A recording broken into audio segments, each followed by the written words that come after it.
Welcome back to Legal Marketing Moments. I'm your host, Nancy Myrland. Well, as the title of this suggests, I'm going to make selling really easy for you. Many cringe when the topic of selling or sales comes up. And if I told you that you're in the position of selling every day of your life, does that make your stomach turn?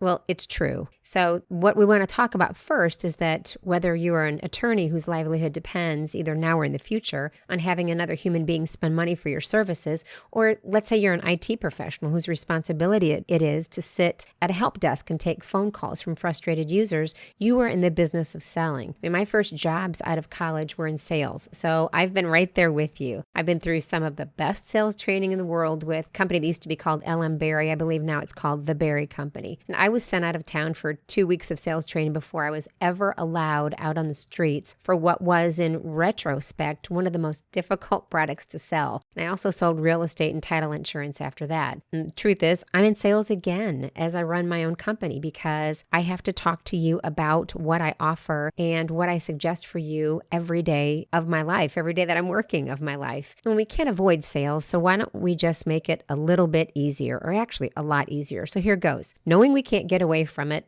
and it is your responsibility to be good at it, let's talk about how you can do it so that it's not so intimidating. Well, here it is. This is the bottom line right here. The key to selling is to stop selling. And what do I mean by stop selling? Well, it's just stop selling and learn how to ask good questions that you really want to know the answers to. Not just questions that you've been taught because someone told you to ask them, but questions like learn what the other person's business is all about. Learn what they do every day to make their product or sell their service. Ask how they started their company.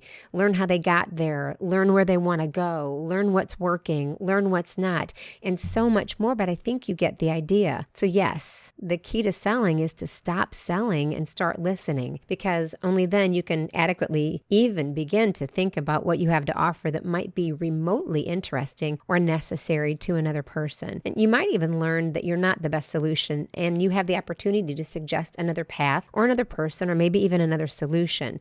And that makes you an extremely valuable advisor. The key word here, advisor, infinitely more memorable than someone who tries to convince everyone that their solution or their service or their practice area is the only one to choose. So the bottom line is that the key to selling is to stop selling and start listening. Be an advisor. Your time will come. All right. Well, thank you so much for being here. If you want to get a hold of me, I'm at nancy@myrlandmarketing.com, and that's MYRLAND marketing.com. All right. Talk to you soon. Bye.